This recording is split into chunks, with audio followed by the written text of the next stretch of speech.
नमस्कार साधक साथियों, स्वागत है आपका सच्चा गुरुपथ चैनल पर।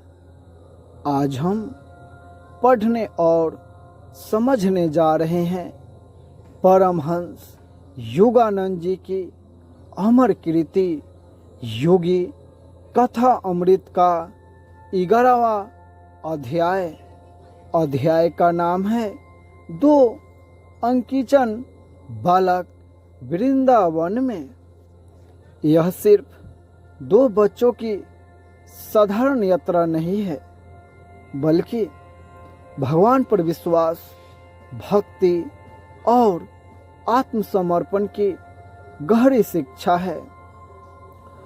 सोचिए, दो छोटे से बालक, न कोई पैसा, न कोई साधन और न ही कोई तैयारी, फिर भी वे निकल पड़ते हैं वृंदावन की ओर, क्योंकि उन्हें भरोसा है कि अगर भगवान सचमुच है तो वही उनकी रक्षा करेंगे, वही भोजन देंगे और वही उन्हें मंजिल तक पहुंचाएंगे।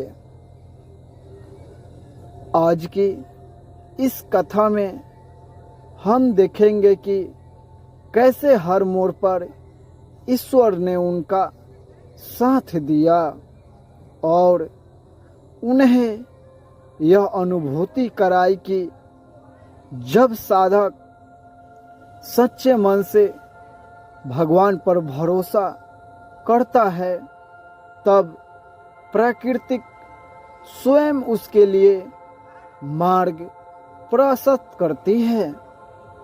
आइए इस प्रेरणादायी यात्रा की शुरू करते हैं।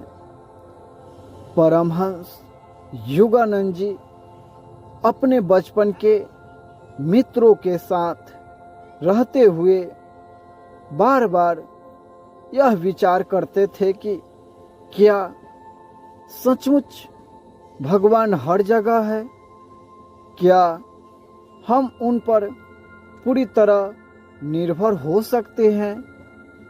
इस विचार ने उनके भीतर तीर्थ यात्रा का संकल्प जगा दिया। उनका निर्णय था कि वे बिना पैसे, बिना टिकट, बिना भोजन के घर से निकलेंगे। वे देखना चाहते थे कि क्या भगवान सचमुच उनकी हर जरूरत पूरी करेंगे।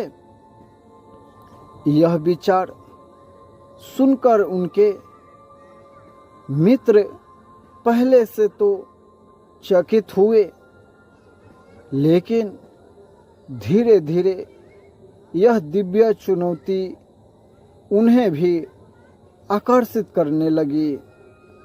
आखिरकार उन्होंने निश्चय कर लिया, चलो वृंदावन चलते हैं। भगवान श्री कृष्ण की नगरी में हमें उनकी कृपा का प्रत्यक्ष अनुभव होगा।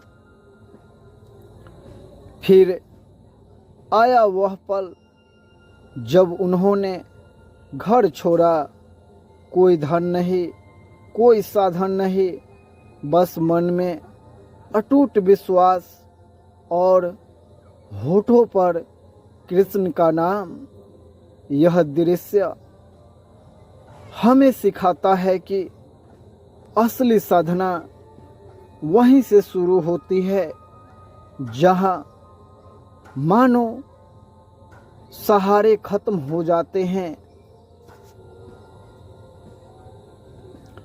बालक वृंदावन की ओर बढ़ते हैं। ट्रेन पकड़ते समय उनके पास न टिकट था, न पैसा, लेकिन अद्भुत संयोग देखिए, टीटी ने उन्हें कुछ नहीं कहा, मानो कोई अदृश्य शक्ति उन्हें बचा रही हो। रास्ते में भूख और प्यास ने परेशान किया, लेकिन तभी कोई अनजाना व्यक्ति उन्हें भोजन दे देता है। कभी कोई फल, कभी कोई रोटी और कभी पानी। मानो भगवान अदृश्य रूप से उनके साथ यात्रा कर रहे हो। वे एक दूसरे से बार बार कहते हैं, देखो हम अकेले नहीं हैं, कृष्ण हमें संभाल रहे हैं। यात्रा कठिन थी, लेकिन हर संकट में कोई न कोई मददगार अचानक प्रकट हो जाता। यह अनुभव उन्हें यह सिखा रहा था कि जब हम अपने डर को छोड़कर भगवान पर भरोसा करते हैं, तब ब्रह्मांड ही हमारी रक्षा में खड़ा हो जाता है। आखिरकार वे दोनों बालक वृंदावन पहुंचते हैं। जैसे ही वहां की गलियों में कदम रखते हैं, उन्हें अद्भुत शांति और आनंद का अनुभव होता है। हर और मुरली की धुन, मंदिरों की घंटियां और भक्ति का वातावरण। वृंदावन में उन्होंने देखा कि कैसे हर कोई कृष्ण भक्ति में लीन है। मंदिरों में दर्शन करते हुए उनके हृदय में यह अनुभूति हुई कि भगवान दूर कहीं नहीं, वे हमारे भीतर और हमारे चारों ओर है। वहाँ भी उन्हें बिना मांगे भोजन और आश्रय मिलता है।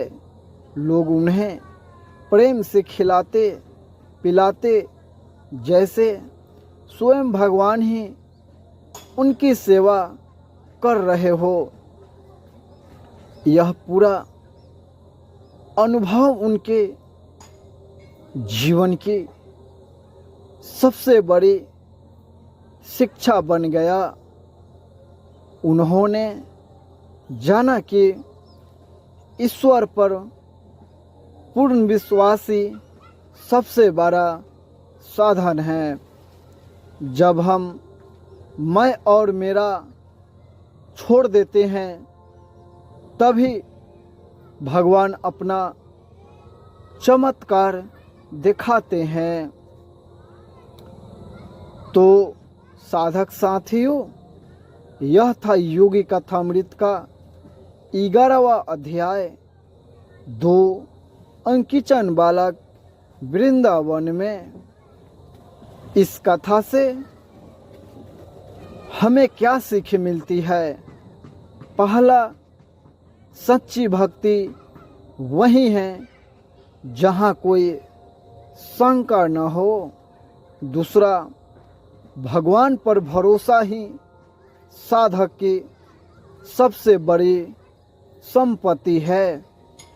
और तीसरा, जब हम सब कुछ ईश्वर को समर्पित कर देते हैं, तब हर कठिनाई स्वयं अवसर में बदल जाती है।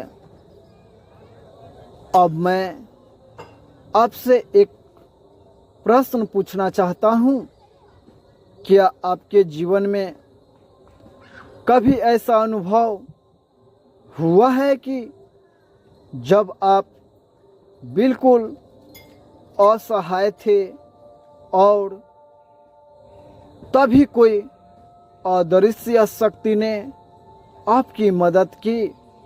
अगर हाँ, तो कृपया अपने अनुभव हमें कमेंट में ज़रूर लिखें। अगर यह वीडियो आपको प्रेरणादायक लगा हो तो इसे लाइक करें, सच्चा गुरुपथ चैनल को सब्सक्राइब करें और इस संदेश को दूसरों तक पहुंचाएं। अगले वीडियो में हम पढ़ेंगे योगानंद जी की आत्मा कथा का अगला अध्याय, जहां और भी गहरे आध्यात्मिक रहस्य खुलने वाले हैं। धन्यवाद। जय कृष्ण।